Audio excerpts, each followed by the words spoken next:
Troy Farkas from Seacoast Stories here with some familiar faces in the West End of Portsmouth. We have Rae Lambert here, Rae Lambert is here, and newcomer Jeremy Hitchcock is here, and we are here to talk about something very exciting. So, Rae and Ryan, you guys approached me a year or so ago with this wild idea. It didn't make any sense to me. I just thought this was just another passing thought that all of you crazy tech entrepreneurs have. But fast forward a year, there are some very real steps being taken toward forming what you guys are calling the Freedom Village. Rae, what is the Freedom Village? Freedom Village is a place to live and work. We are buying some land. It will be in New Hampshire. And bringing entrepreneurs, builders together to live either in apartments or townhouses. And there'll be lots of commercial space for people to grow their startups and just a place to build community and bring more help, like foster innovation in New Hampshire. Ryan, what is the inspiration behind the Freedom Village? I think of commissary spaces or hacker spaces. If anybody's been to Port City Makerspace, it's got you pay to be a member, and it's got all these like laser cutters, 3D printers, all this other stuff. And most importantly, there's a large number of people in there on a regular basis building stuff. And it ends up kind of being a little community. There's events that are happening. And across the country, across the world, there's larger hacker spaces. They range in seriousness all the way down to like just little arts and crafts, all the way up to like milling machines and lathes and maybe nuclear power plants soon. It's to me, Freedom Village is getting people in one place to live and to work that are building serious things. And I just think New Hampshire is a great place to do that. Jeremy, Rae and Ryan approached you a while ago with this idea. What exactly was their pitch to you, and what made you want to be a part of it? Well, they started off with this description of getting a bunch of hacker people all in one place, and they said it's not a cult.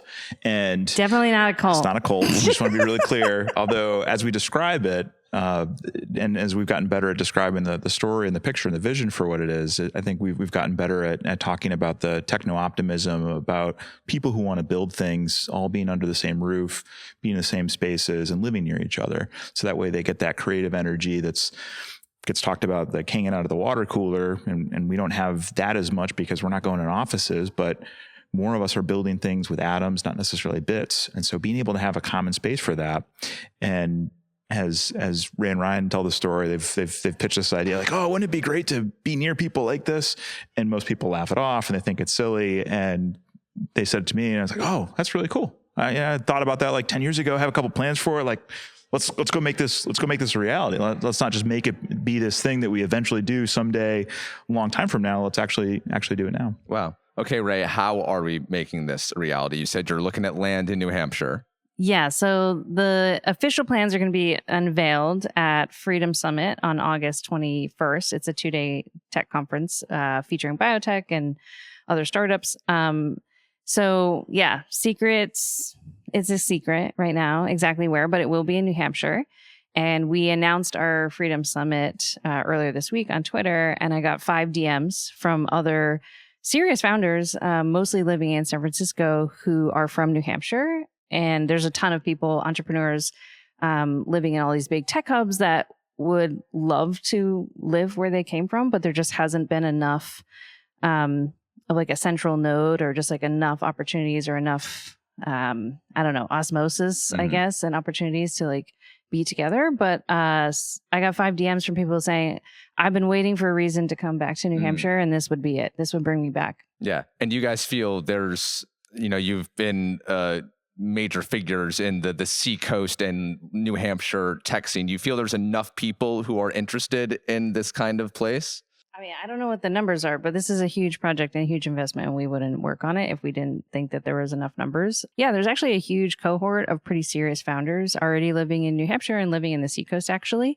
But everyone's kind of disjointed. Everyone kind of lives off in their own apartments, their own spaces. People try to connect. The kind of analogy that I like to use is like, if you live in New York or San Francisco, you have all these job opportunities and all these people, but you have no access to nature. Your quality of life is pretty bad. usually if you come live, somewhere more access to nature, you're giving up all the dynamic energy of the other people and the ambition and the builders. And so we're saying, let's have no trade-offs. Let's bring all these founders and entrepreneurs together in like a beautiful state with quality of life and access to nature, but without having to compromise on the dynamic energy that other founders bring. Jeremy, as you guys envision what this will actually look like, what kind of amenities will the Freedom Village feature? We have a long list. So one of the original progenitors was how to have a nice espresso machine in a common space where everybody could hang out. And so we'll have a clubhouse that'll have a set of amenities that are perfect for companies that are building. So common workspace, being able to do events as they bring their remote teams together. There's some figure skating, some ice skating, telescope, dancing. I'm sure. Well, I mean, I don't want to speak for anyone else on sitting next to me, but I believe that there'll be some dancing.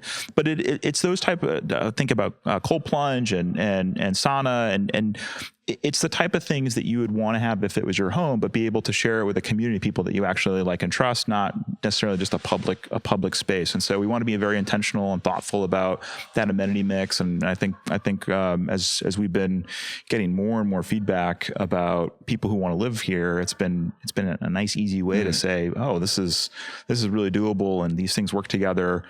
So that way, people can come and they can build the things that they want to build, but also be around the people that they want and enjoy and find places and ways that they enjoy time together. Right. You gotta talk about all the toys. Toys. All the nerdy toys you want to have. Lots of toys. I mean, Ryan was already on the list of it, but lathes and nuclear power plants and milling machines and 3D printing machines and a backhoe. I mean, there's going to be a lot of site work. Maybe an airstrip. We'll see. Like there's definitely not a cult. Helipads. We have a list of things that we would like to incorporate, and then we have a list of things that we definitely will incorporate. We're always working on getting more things on the will, but sometimes they're not feasible. No tunnels yet. Of course. Rae, how cooperative has the state of New Hampshire been? How enthusiastic are they about the idea? Yeah, time will tell. We have a meeting coming up where I think that will give us more intel on that. But yeah, so far there's been a lot of reps who've been extremely supportive. Actually, some state reps are the ones who told us about the property that we're looking at. Which is where? It's a secret. Okay, fine. Don't try to catch me out. I'm Taylor Swift, okay? Lips are sealed. You're not going to give up the wedding date or the venue location? Yeah, I think New Hampshire is... Well, I just think it's like an incredible opportunistic place because we do have this proximity to Boston, but we have our own culture and our own policies that are very different than Massachusetts.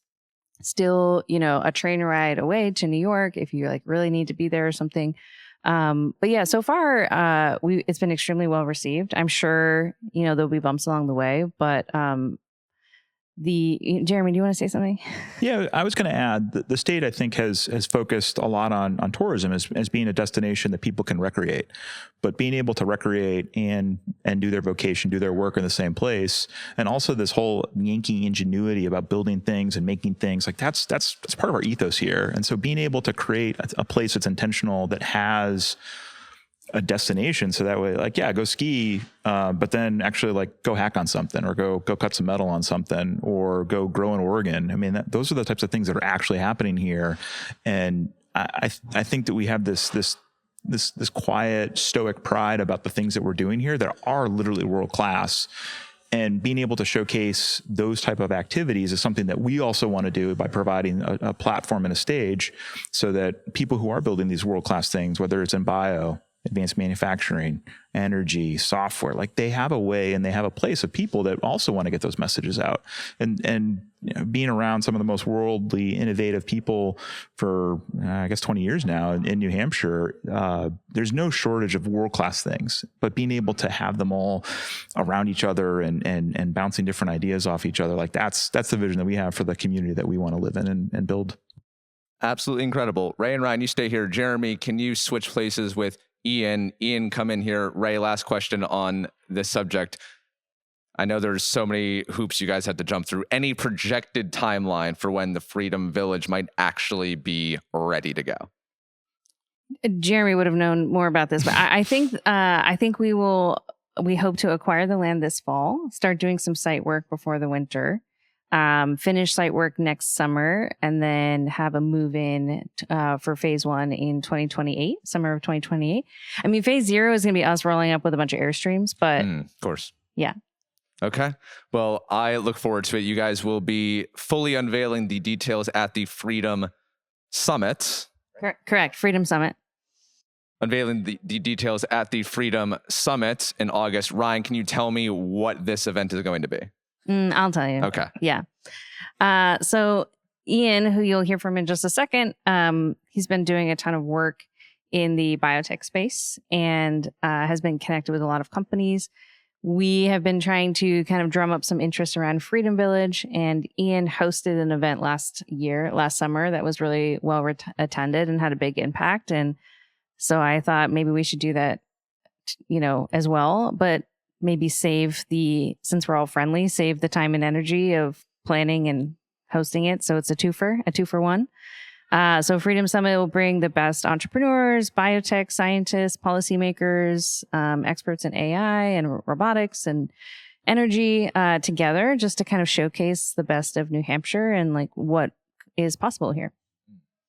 Ian, what will the highlights of this event be? What will people really get up for at the Freedom Summit?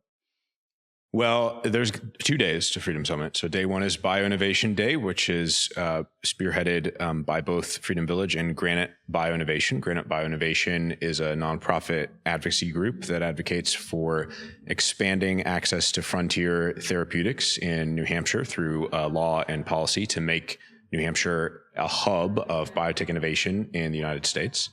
And then day two of Freedom Summit is going to be Build Futures, which is going to have more of a focus on like nuclear and other technologies. So Bioinnovation Day, which is day 1, is going to focus on the intersection of biotech innovation and policy.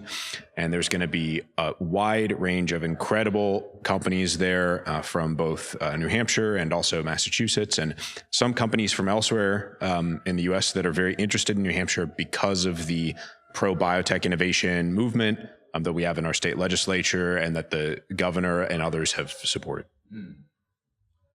This is what amazes me so much about this state. You have all these organizations that I didn't know existed, all these people like yourselves doing these things that I didn't know were happening in New Hampshire. I'm sure that's been pretty incredible for you guys to discover as you, like me, Rae and Ryan, have really fallen in love with this place over the 3-ish years that you've been here. Can I add a comment to this? Sure.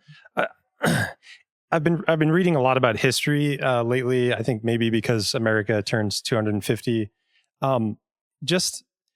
There's so many things about New Hampshire that are just absolutely insane. The oldest constitution. If you read about also the mills, like there's mills in Massachusetts too. There are mills all over the Northeast, but most of the cities, they didn't exist. And then a mill was like, we need a river and we need to make shit and sell it to people. So let's go settle in Nashua or settle in Lowell or whatever. I know it's Massachusetts, but whatever. And like these cities didn't exist. And then businesses had a profit motive and they went and made the city fucking exist. I mean, it's like, we can do that. There's still like, it's trees all the way to Canada. Like we could still do stuff. And I just really hope that we can prove that you should come here and do that with us. Yeah. We have not forgotten how to build cities. We can do it. We have not. You guys are well on your way. Where can people find out more information about how to attend the summit? Well, if you want to find out about Bioinnovation Day specifically, you can go to granitebio.org and you can click attend our August 20th conference, which is day 1 of the Freedom Summit. And then what's the best URL for the Freedom Summit overall? Yeah, Freedom Summit in general is freedomsummit.tech. So check it out and apply. It is up by application only because we're trying to make sure it's a really good mix of serious people. But would love to see you there if you're interested in building the future of New Hampshire. 2-day event in Manchester in August. Rae, Ryan, Ian, Jeremy, thank you for all that you're doing. I'm so excited to keep my eyes on this project for years to come. Thanks for all your support, Troy.